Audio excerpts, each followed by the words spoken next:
I've been marooned in Agony land for 40 years, so I'm a born-again Aggie. But I've tried to teach geology to Aggies for too many years, and hopefully I was successful. I want you to note that the title of this talk does not say it was a hurricane or a hurricane that did the problem. It is hydrology and hydraulics of flooding. So what I'm talking about is what our previous two speakers already mentioned, and that is the fact that Hurricane Houston's flooding was not a hurricane, nor a hurricane. Got to be politically correct. It was rain more than we knew what to do with. So if I can make this thing work, if not, we'll go to the down button. There. Urban flood management really is a complex system, and it involves three things. The hydrology, that's the precipitation. What happened? Oh, I moved the mouse. Sorry about that. I really don't want to end the show already. Are you tired of me? And so it really is the precipitation and the statistics. And how much is it going to rain tomorrow? Well, I don't know, but on this hand it could be, but then on the other hand, so as somebody once told me, never trust a geologist with two hands, because you never get a straight answer, because on this hand it could be Precambrian, but on that hand it could be Cambrian. Never trust a meteorologist with two hands either, because it might be a 15-minute storm or it might be a 15-hour storm. Somewhere in between is the answer you want. The second part is, going backwards now, the second part is, obviously I'm touching the wrong button. The second thing is the hydraulics, the runoff. Once the water gets on the ground, where does it go? What happens to it? This becomes very critical, and it is particularly critical in flood management in the Texas Gulf Coast because of the characteristics of our hydrology. And of course, what's the land use, what's the drainage system, and what did the highway department do when they built the most recent bridge or culvert over a drainage? And then finally, it's the social human side of it. Urban development, public awareness, knowledge, politics, and reaction. And what does the public think about it, and how easy or how complex is it going to be to educate the population so they know what they're doing. So hydrology is the study of the origin and the processes of water in streams and lakes in nature and is modified by man. And it includes the infiltration, channel storage, floods, droughts, all of these meteorologically related things that are basically not the channel, not the hydraulics, but the hydrology, the rainfall precipitation event. And the tools mostly are statistical, or to some of us who didn't do too well in college with statistics, we call it statistical because it works better that way. And it's empirical or it's conceptual. We really don't have any way of saying, oh, it's going to rain this many inches tomorrow. Or at 2:48 this afternoon, we will have 2 inches of rain, so be sure you're home before you get there. And so if you look at the hydrologic cycle, it's simple. The precipitation is runoff, plus infiltration, plus evaporation, plus transpiration, plus storage, and it's done. Except that all of these are unknowns, and somehow we're going to have to try to relate what rained to what ran off the land. So it's an integration of point data. From, if you walk outside, you might get a little bit of water on your glasses, to this is a reasonably significant slope, and look at the amount of water standing on that field. And of course, do not enter when wet, and whatnot. And so it depends on the type of storm, and it depends on the duration of the storm. Okay, there's something fishy with this side of slides, because the last thing is behind that, which we won't worry about. You know, there's somehow this computer is not collaborating with me, and I don't know why. But if you look at that hydrologic balance equation for a precipitation in inches per month, look at what you're trying to correlate. Surplus moisture, precipitation, the blue line, The red line, potential evapotranspiration. We even get smart, we put evaporation and transpiration, one number, forget it. And then you have the actual evapotranspiration versus the moisture deficit when you are out there pumping groundwater in order to make your lawn green so your son has something to do with the lawnmower. Otherwise, you would leave the water in the ground. And of course, recharge of the soil moisture. And so you have this very complex interaction between what it did when it rained versus what's happening to the water that fell on the ground at the time. So what do we get for the characteristics of a storm? Common one we think of is a cold front. You get cold air pushing warm air up, it condenses, and when it condenses, it becomes rain, and you end up with thunderstorms and rain associated with that front. You also get a warm front where we get a very different meteorological event. Now you have cold air being overridden by warm air, and that gives a much larger region influenced by precipitation. And then finally you have convergence when two air masses that don't like each other converge, and they create these isolated thunderstorms, tornadoes, and other sort of nasty meteorological events. So if you think about the difference between a thunderstorm and a frontal or regional storm, and what I want you to note is the scale. This is 1 kilometer, this is 10 kilometers. And so if you're going to try to look at the hydraulics, you got to look at first the hydrology. What was the characteristic of the storm that hit my region, and how big an area did it cover? And if you think about Texas, the National Resource Conservation Service, that's what this term is. Texas is a type 3 rainfall environment, so the storm intensity rate over a 24-hour period, we're a type 3 curve. Our previous speaker talked about intense thunderstorms characteristic of this part of the region. There's the data that says what he told you is scientifically supported, and what it amounts to is this. If you take a storm, notice that we basically get an intense short duration storm is characteristic for the Gulf Coast. Something that Hurricane Harvey and that rainstorm event was certainly not this kind of a storm. So thinking about it hydrologically, you're thinking in terms of the flash flood, downtown Houston, short duration and intense.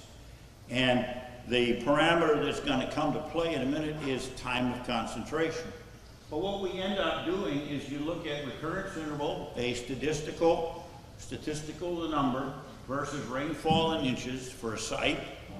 And this is a 50-year recurrence interval, or 0.2% probability, or 2% probability.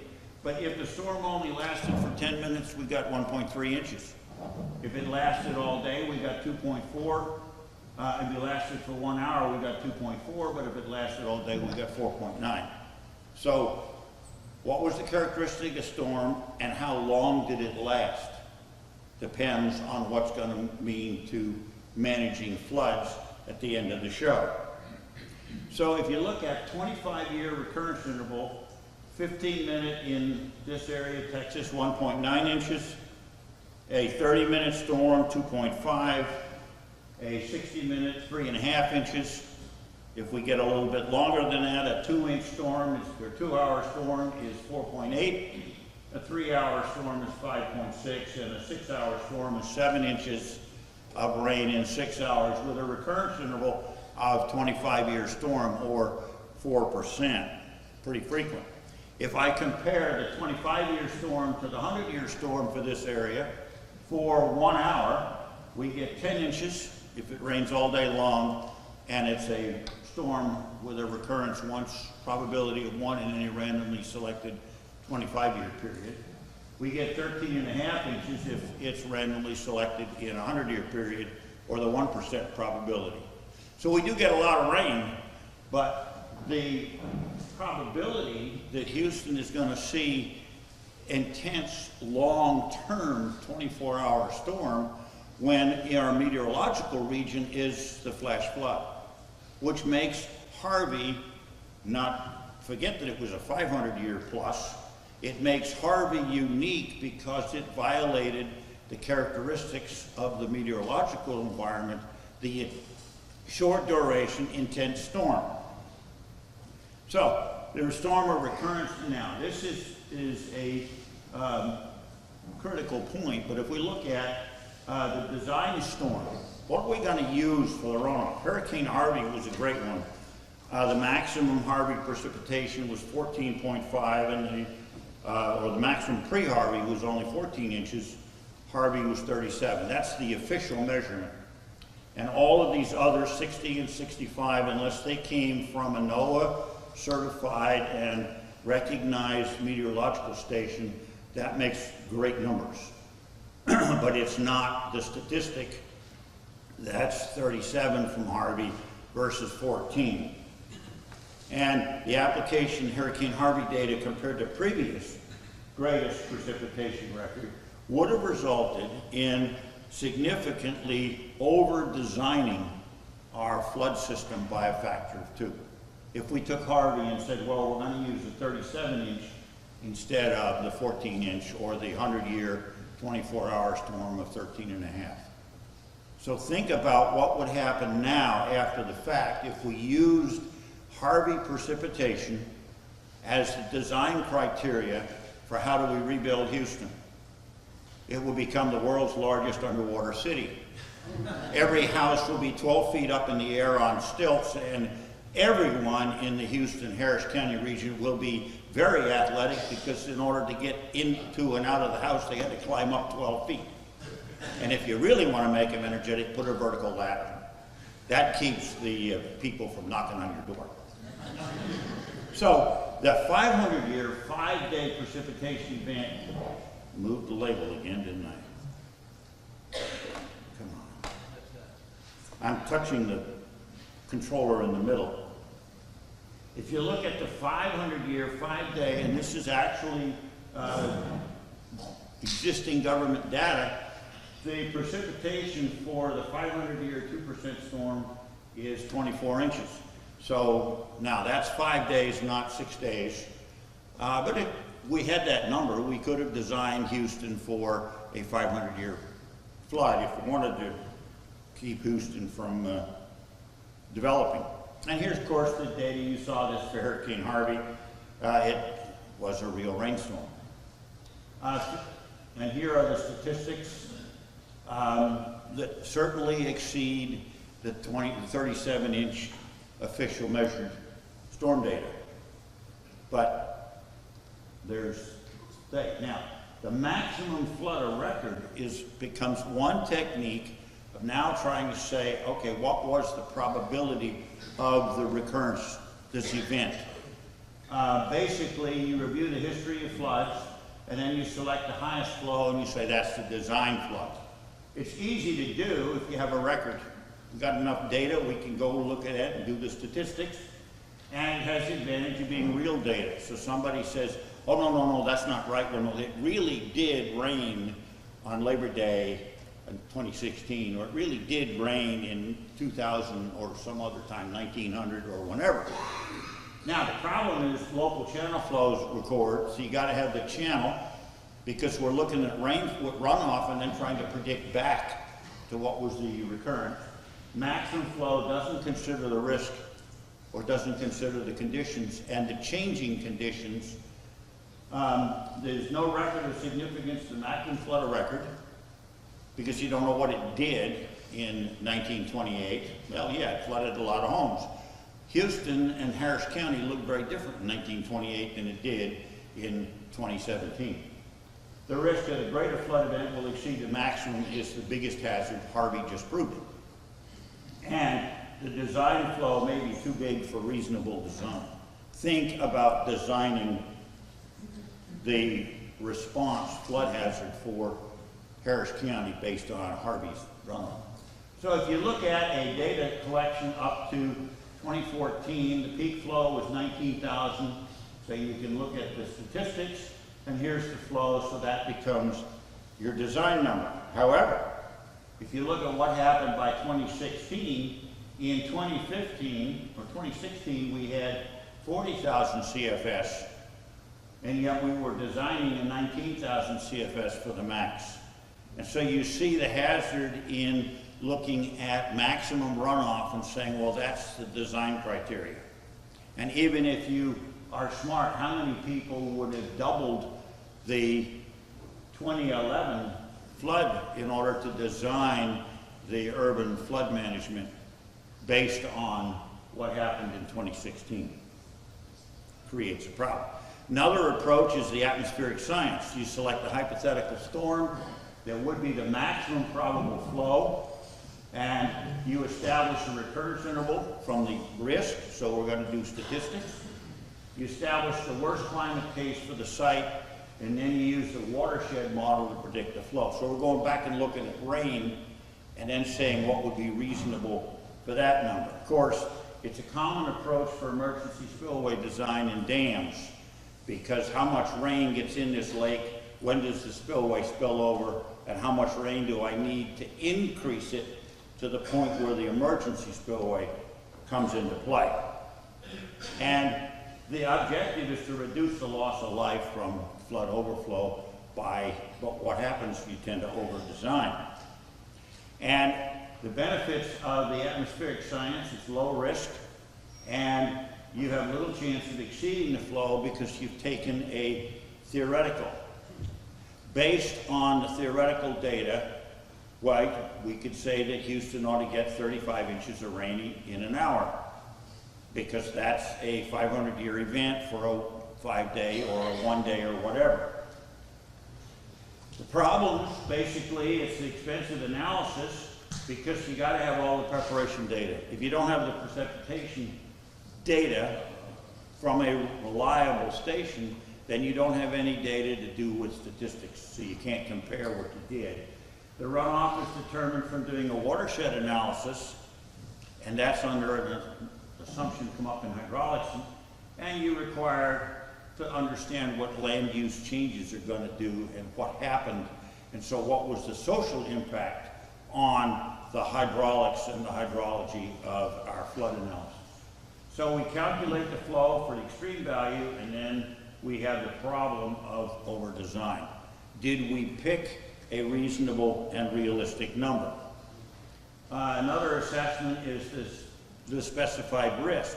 In this case, what you're looking at is we're going to design for the 1% probability, 100-year flood, or the 2% probability, the 50-year flood, or the 4% probability, the 25-year flood. And what is it going to cost me if I'm going to put in culverts for a city road or a county road to put the culvert sized for the 1% probability event?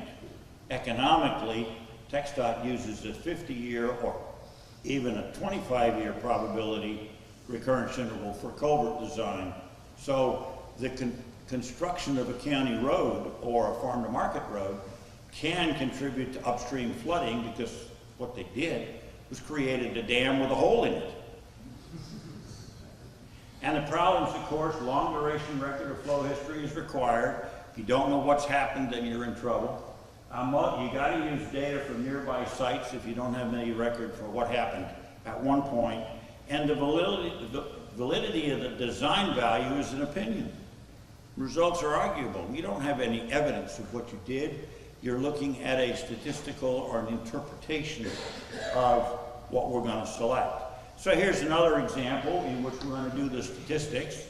This is the 2013 flow data, and the maximum flood occurred in 2001. It was 14,000 CFS, and here it is all lined out.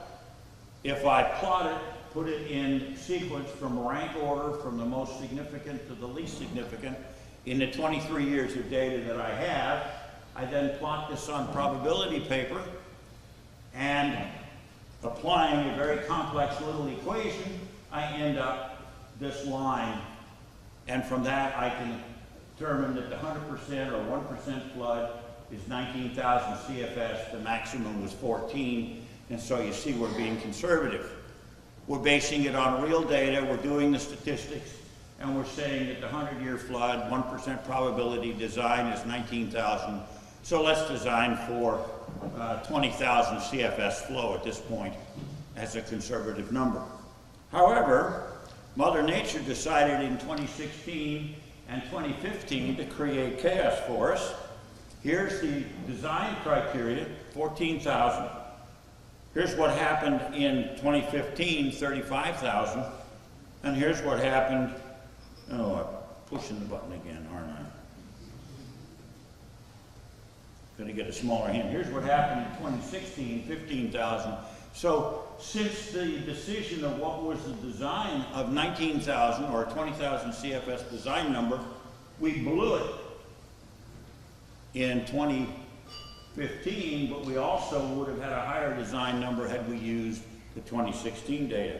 So when I plot the statistics, here's the statistical curve, and then I'm going to put that nice, convenient linear through it, and the 100-year flood is now 23,000 CFS, not 20, or 25,000 if I want to be conservative.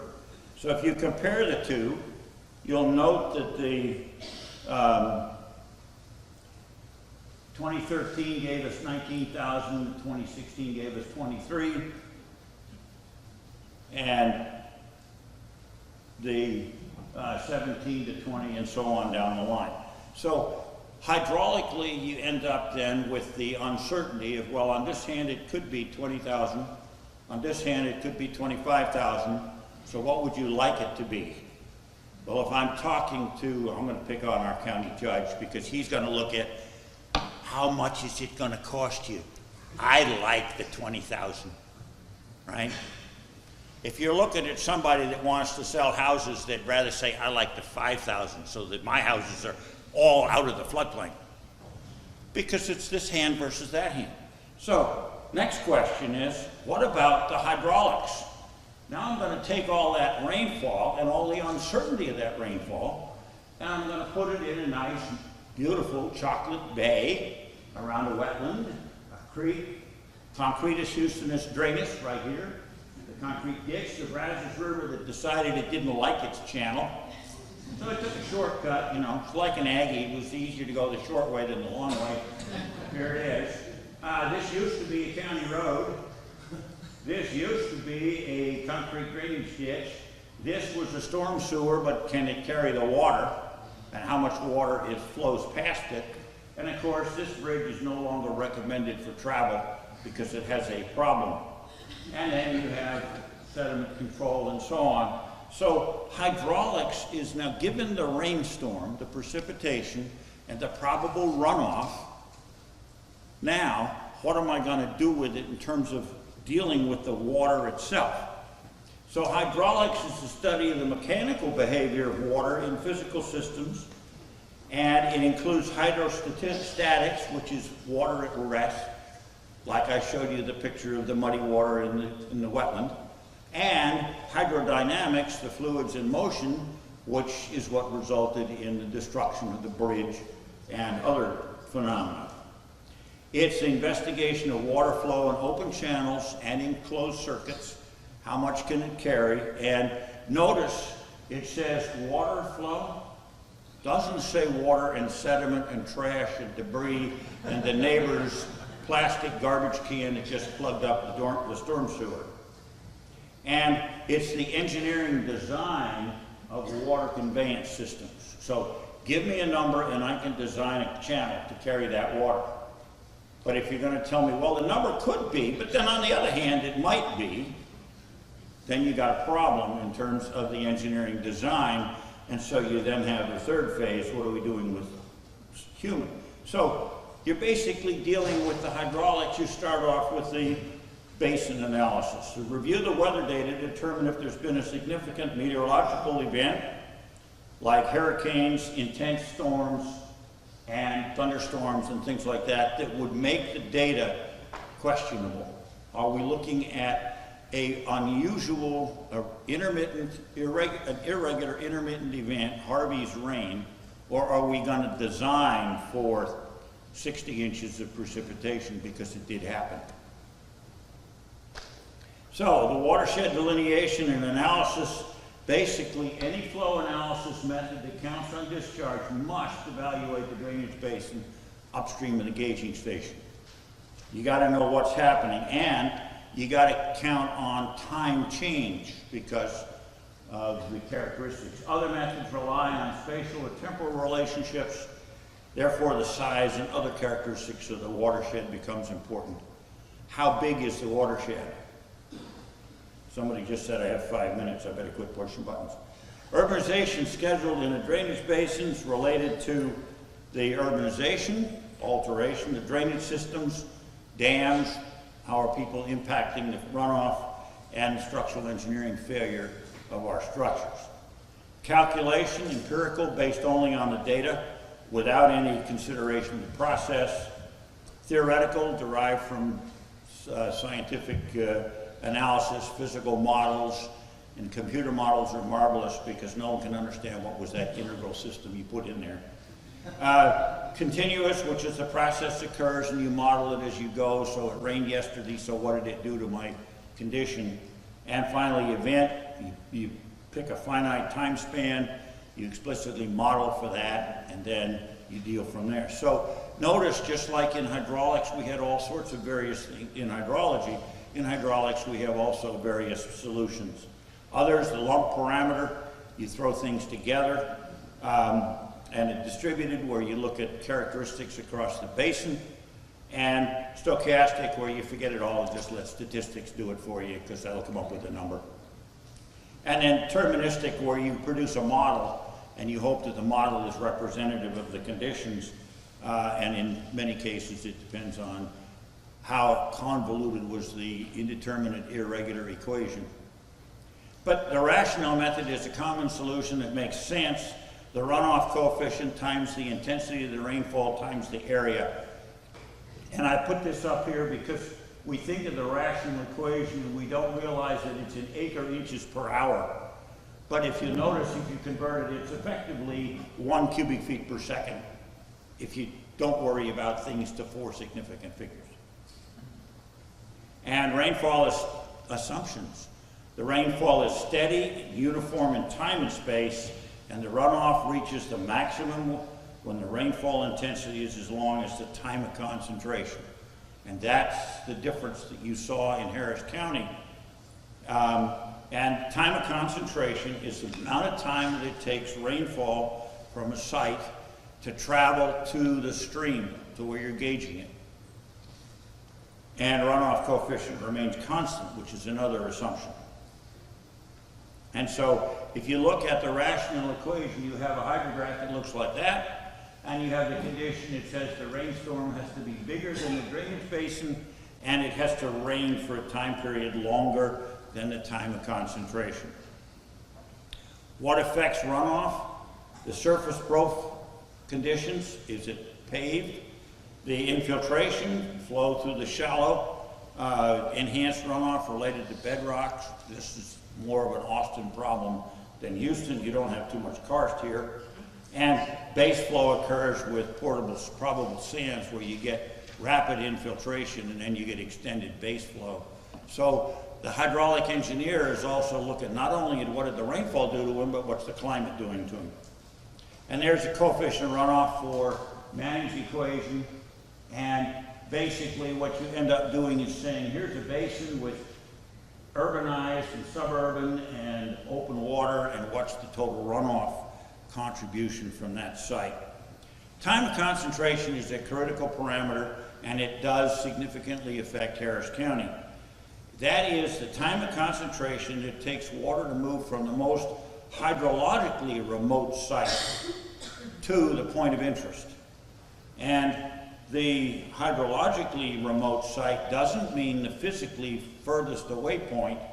It means the amount of time that it takes water that fell at this spot to get to my gauging station.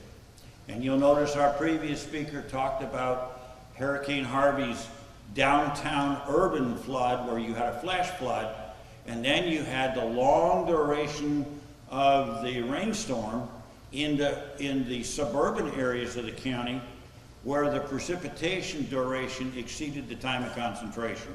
you ended up getting peak floods at a different characteristic and at a different time. So time of concentration is a critical parameter. TxDOT says the minimum is 10 minutes. So basically, time of concentration is the sum of the overland flow time plus the channel flow. And the time concentration for overland flow is basically Manning's equation and then Manning's end for sheet flow. And a simple table where you have 2% short grass and 500 feet. And so this gives you a velocity for the particular site. And from that, you can determine a concentration of 8.77 seconds. Now, time of concentration in a channel is channelized flow. And it's Manning's equation, so given a tooth, so we end up with 10.75 minutes. And so the total time of concentration is 19.52, or you use the 20-minute concentration. Any rainstorm that lasts less than 20 minutes is not going to give me the maximum flood in the hydraulics design. And so you use a 20-minute design parameter. The last part of it, of course, is the most significant, the Houston social. And I see you keep telling me what time it is, and you're telling me to shut up. But, you know me, I can't shut up. Basically, the human impact, people look at floods as an inconvenience. Gee, I can't go to work today because it's wet. They look at it as disrupting the whole thing. They look at it as movers. The owner of that Volkswagen was certainly informed that the flood was a moving experience. Damage to homes, the soaking, you know, Mother Nature's carpet cleaning company, and of course, destroyers like the bridge. And if you look at the impact of engineering modifications, the 25 or 50-year design for a culvert, they act as flood retarders. And so, yeah, it doesn't hurt if this thing's only carried the 25-year flood, because once I get to the 50, it goes over the top. But what did it do to this parking lot on both sides? It acted as a dam with a hole in it. And same thing in the size of this culvert. Drain ditch, it'll only carry so much water, and they're not designed, in many cases, for the maximum flood event. In bridge design, TxDOT tends to design their bridges for the 100-year event, but they design the culverts for 25 to 50 and then allow overtopping. So this is a engineered impact on the normal carry of the hydraulics, but I'm worried about what the creek is doing, not how much is it going to cost me to build this road. So you have to be concerned about what happens. And of course, excess development means that we ultimately overtop the road, and somehow my PowerPoint and this computer's PowerPoint don't agree. So, the human response, we lack a knowledge of flood hydrology and hydraulics, and very often the flood is considered to be an act of God. And the red velvet chair, the $350 grape, the $980 couch, et cetera, table were gone, lying in a heap of rubble, and Mrs. FAC protecting her. Nobody could believe God could do this to someone. Well, sure he did, lady. Look at all that sinful materialism. But the one that I like is this one. This is a piece of the concrete deck that was put over a modified stream channel in this urban area, in which when it flooded, it blew the top off the deck, smashed up this car, did its damage, and the mayor of that community proposed the following resolution. Whereas the flood was an act of God, and whereas the churches, regardless of their religion, claim to be God's agent, we should sue the churches for God's damage. And you, wait a minute, talk about an absolute lack of knowledge about flooding and flood recurrence. Blame it on somebody else. Here's another one. The man says he'll sue if the floodplain, and this is Fort Bend County, if the floodplain includes his property. I was on the College Station Planning and Zoning Commission, and we had just passed a 100-year flood ordinance, and a developer wanted to fill this with Aggie apartments at stream level. Aggies, you know, they're water resistant. And I stated that on the Planning Commission we disapproved his proposal, and he leaned on the lectern and looked up at me and said, "Sonny, I'm 55. I ain't gonna live 150 years to see your 100-year flood." How do you answer that? And I will conclude with the fact that we are talking about things being politically correct. It turns out flood jokes are politically correct all too often. It says, "Welcome to Houston." Notice this is after the 16 flood in the Houston Chronic. Oh, geez, hit the button again. Hit the wrong button and then there we go. Familiar flood hazards, let's draw the size of your house. Notice this is also the Houston Chronicle. Hello Bank, how about my house is doubly underwater? It may not be the finest house, but at least it's the fastest on the river. Figby, how often do I have to tell you we don't show our lots in the spring? And of course, that's all we need, a slow leak in one of the tires. With that, it's basically a complex history, rain intensity, runoff, flooding, and society. And it's interdisciplinary science and engineering is required. Public education is critical. Thanks, and since I've used up all my time, I'll say thank you, and you finally got rid of me.